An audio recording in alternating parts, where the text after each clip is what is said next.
There are so many ways to market your pet business in 2025, and I know from personal experience just how difficult it can be to decide which marketing methods to follow through with. So in today's video, we are going to walk Turkey and Gus here. I'm going to bring you along with us on our walk, and as we go, I'm going to show you the 5 ways that I am marketing my pet business this year. And all 5 of these marketing methods are things that I have tested previously. I've seen them work in my business, so I am moving forward full speed in 2025 with these 5 methods. Before we start walking here, the first thing that I want to mention is just because I have tested these 5 marketing methods in my business and they've worked for me, that does not mean that you can skip the testing process, and that does not mean that these methods are guaranteed to work for you also.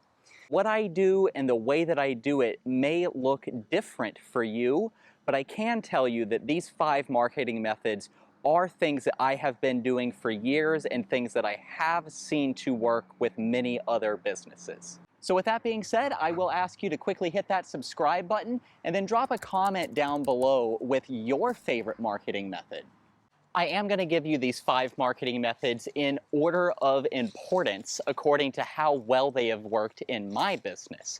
So we are going to start with number 5 being local events. So throughout this year, I am signing up to be a vendor at as many local family-friendly events as possible. So I'm talking about arts markets and 5Ks and local pet adoption events, anything that's family-friendly and either has a cheap or free vendor spot.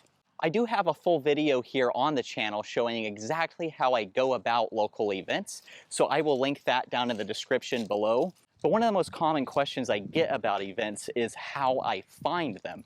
So I'll tell you that this past weekend I actually spent a couple of hours just going through local events on Facebook and messaging the organizers of these events.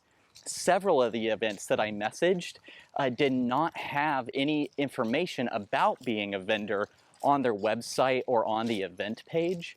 But as I messaged the organizers, they all messaged back saying, yeah, we would love to have you as a vendor. You know, here's the link to register. So my point with saying this is that you just have to be proactive about finding events and don't wait on people to reach out to you. And just because you don't see any information about becoming a vendor, that doesn't mean that it's not possible. I'm also being very active about planning some of our own events. And I'm doing this by finding apartment complexes that are in our service area, and then I'm just messaging them on Facebook and asking the leasing office if they would be interested in us hosting a free Pup Cup event for their residents.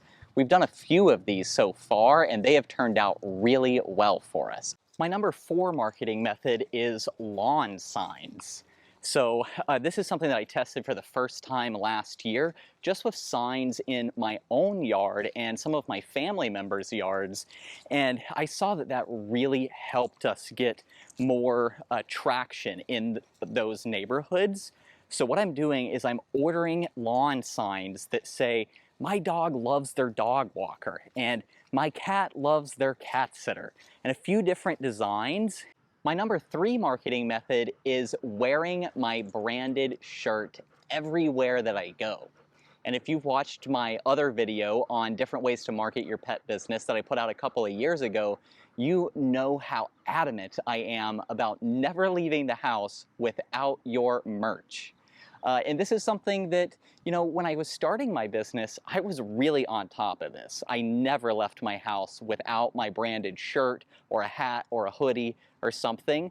But over the last couple of years, I've kind of fallen out of that habit, but I'm getting back into it because the more times that your potential clients can see your brand, the more likely it is that they'll eventually sign up.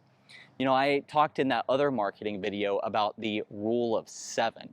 And most potential clients need to see your brand at least 7 times before they will actually make a purchase from you.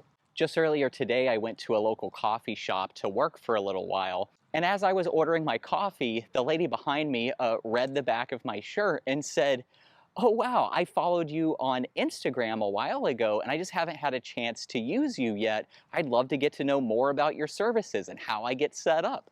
So if you don't have any branded shirts to wear, make sure to order some and wear them everywhere. If you're going to start wearing a branded shirt everywhere and start having these conversations with strangers in public, you need to make sure that you have a business card or a flyer or something to give them so that they don't forget about you. So a lot of the time, if you don't have something to hand them, you may have this conversation. They may say, "Oh yeah, I'm going to sign up," and then they'll forget the name of your business or forget your name and what you said, just 5 seconds later. So you have to have something to give them.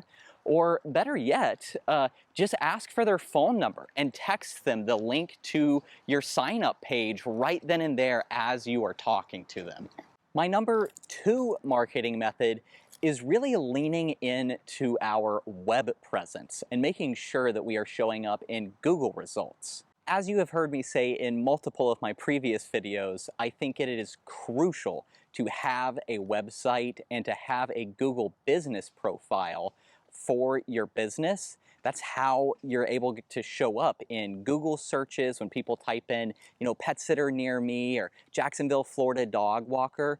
If you don't have a website or a Google business profile, you are just not going to show up in those searches. What I'm doing to make sure that we are increasing our web traffic is I'm pushing for more Google reviews. I'm really incentivizing clients to go leave us reviews on our Google business profile. And then I'm focusing on the SEO for our website. There are a lot of things that you can do to increase your SEO, and I am by no means an SEO expert, but a couple of the things that I am really focusing on right now is posting more blogs that have really relevant local information.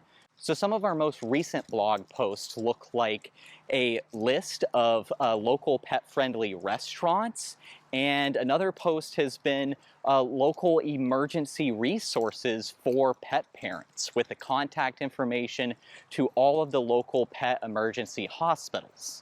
I'm actually enrolled in Digital Pack Leaders this year, which is a monthly membership group for pet business owners to really learn how to increase your SEO and your web traffic. So I'll put the link to that down below if you're interested in learning more about that. And then my number 1 marketing method for 2025 is building relationships with other local businesses. And this is something that I have done for years, and it's something that you have no doubt heard me talk about before if you've watched any of my previous videos. But it's something that I kind of slacked on last year. And my amount of referrals that I have gotten from those businesses has decreased because I was not active on really keeping these relationships alive and making sure that these businesses know how much I appreciate them. So last week and this week, I have started with reaching out with some of the other pet businesses that I already had relationships with and just asking them if we can meet for a drink, if I can buy them lunch one day, and just catch up. I'm not asking them for a referral.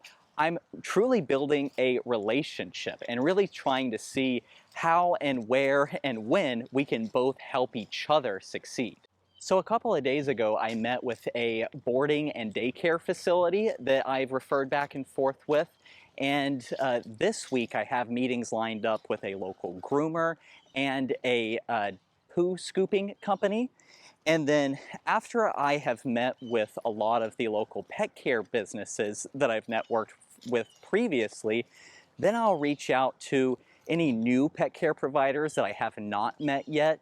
And then I will branch out to other businesses that I think my ideal clients may already be purchasing from.